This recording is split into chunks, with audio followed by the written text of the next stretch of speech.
प्रयागराज में होगी यूपी के विकास की बात।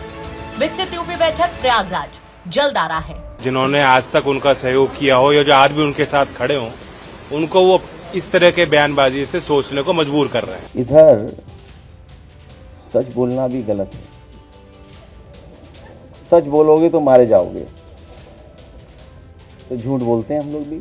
समाजवादी पार्टी कभी गठबंधन नहीं तोड़ती है। समाजवादी पार्टी जब साथ लेकर के चलती है तो साथ निभाती है। और अगर 120 सीट नहीं देगे तो इसका मतलब उनके समाज का आप अपमान कर रहे हो। चौधरी चरण सिंह जी का अपमान कर रहे हो, आप चौधरी अजीत सिंह जी का अपमान कर रहे हो। चुनाव से पहले उत्तर प्रदेश में बयानबाजी और वार पलटवार का दौर शुरू हो गया है। जी हां, अखिलेश यादव का आपको वो बयान याद होगा जब उन्होंने एक कार्यक्रम में ये कह दिया था कि हमने चवन्नी को रुपया बना दिया और हमें छोड़ के चले गए। कहा गया कि ये बयान अखिलेश यादव का जयंत चौधरी के लिए था, लेकिन इस बयान के बाद जयंत चौधरी ने भी पलटवार किया। लेकिन उस बयान के बाद जब जयंत चौधरी से सवाल किया गया कि अखिलेश यादव ने चवन्नी से रुपया बना देने वाली बात कही, तब अखिलेश यादव के बयान पर जयंत चौधरी ने कहा था कि उनके साथ खड़ा हर सहयोगी जो आज भी उनके साथ खड़े हैं, उनको वे अपने बयानों से सोचने पर मजबूर कर रहे हैं। उनके साथ खड़े होने वाले हर सहयोगी जिन्होंने आज तक उनका सहयोग किया हो या जो आज भी उनके साथ खड़े हों, उनको वो इस तरह के बयानबाजी से सोचने को मजबूर कर रहे हैं। बाकी लोकतंत्र है, जनता सबको बनाती है, जनता जनार्दन। क्या लगता है अखिलेश जी को आप इतने याद क्यों आ रहे हैं? कभी कह रहे हैं आरएलडी को 73 सीटें मिल रही है, कभी वो चवन्नी की बात कर रहे हैं, क्यों आप इतने याद आ रहे हैं उनको? ये आप उनसे पूछिए।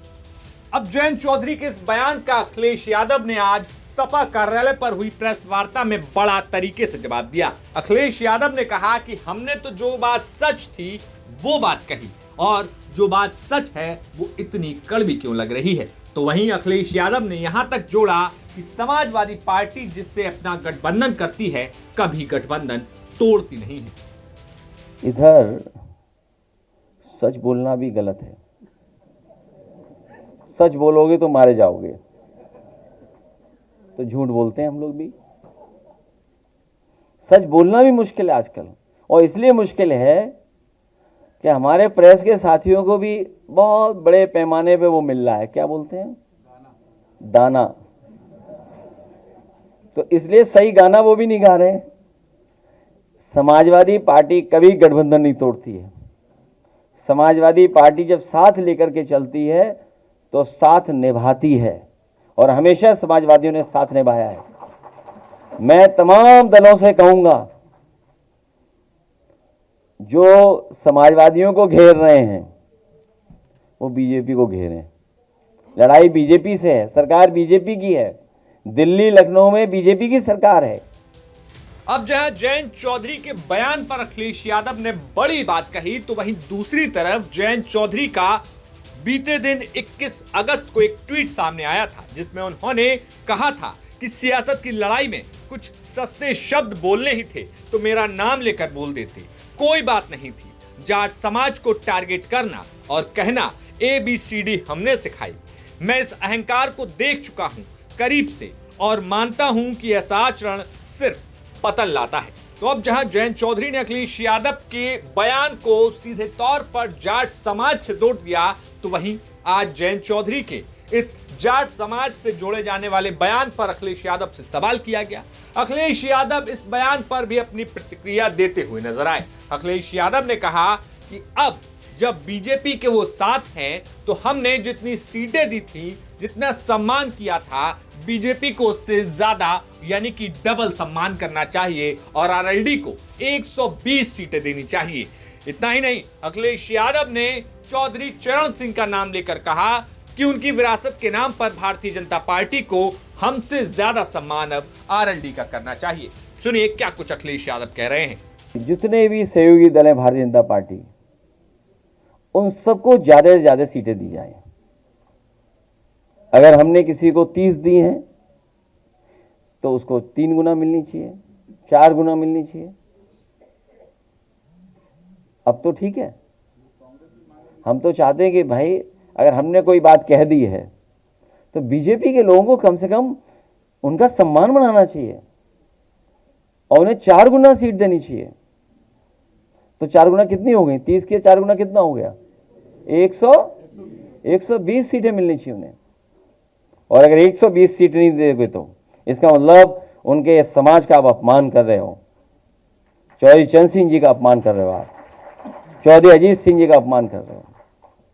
अगर उन्हें 120 सीटें नहीं मिल रही हैं तो आप उनका बहुत बड़ा अपमान कर रहे हैं और हम लोग निंदा करेंगे। उस समय निंदा प्रस्ताव पास करेंगे अगर 120 सीट नहीं मिलेंगी उन्हें तो फिलहाल उत्तर प्रदेश की सियासत में वार पलटवार के साथ अब सीट को लेकर प्रेशर पॉलिटिक्स भी शुरू हो गई है। तो जहां एक तरफ भारतीय जनता पार्टी और उनके सहयोगियों के बीच कितनी सीटों पर बात बनी, इस पर बड़ा सवाल है, तो वहीं अखिलेश यादव भी उनके सहयोगियों के साथ किस सीटों पर लड़ेंगे, इसको लेकर भी चर्चाएं तेज हो गई हैं। लेकिन एक बार फिर अखिलेश यादव ने जयंत चौधरी को अपने अंदाज में जवाब दिया है। अब ऐसे में राष्ट्रीय लोकदल और जयंत चौधरी की तरफ से क्या कुछ बयान आता है, ये अब देखने वाली बात होगी।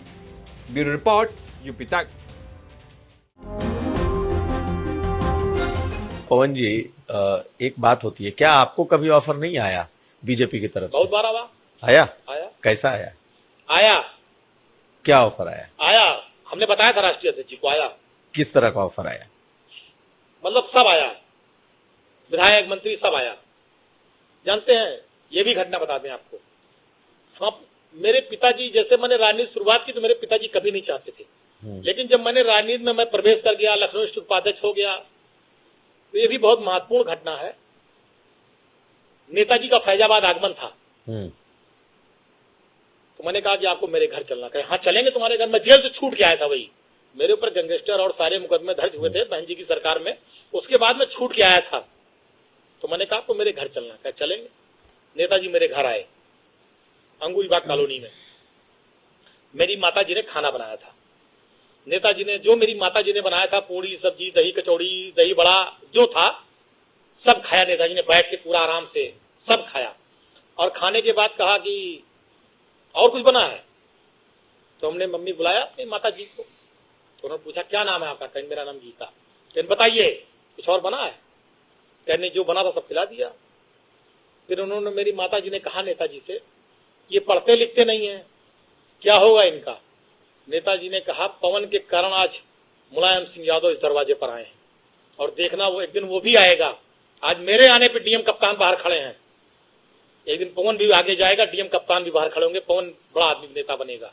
और मुझे नेताजी ने बनाया, उस स्थान पे पहुंचाया। ऐसे थे धरती पुत्र मुलायम सिंह यादव जी। तो उसी दिन से मेरी माता पिता मेरे पूरा परिवार का एक लगाव है नेताजी के परिवार से। जब ये सब बातें आई कुछ लोगों ने कि भाजपा ये सब, तो मेरे पिताजी ने तुरंत मुझको फोन किया, कहा जीवन में भूल न करना, जीवन में गलती न करना। ये चीजें मेरे पिताजी ने बहुत सख्ती से मुझसे बात कही थी। मैं बहुत ईमानदारी से आपसे कह रहा हूं।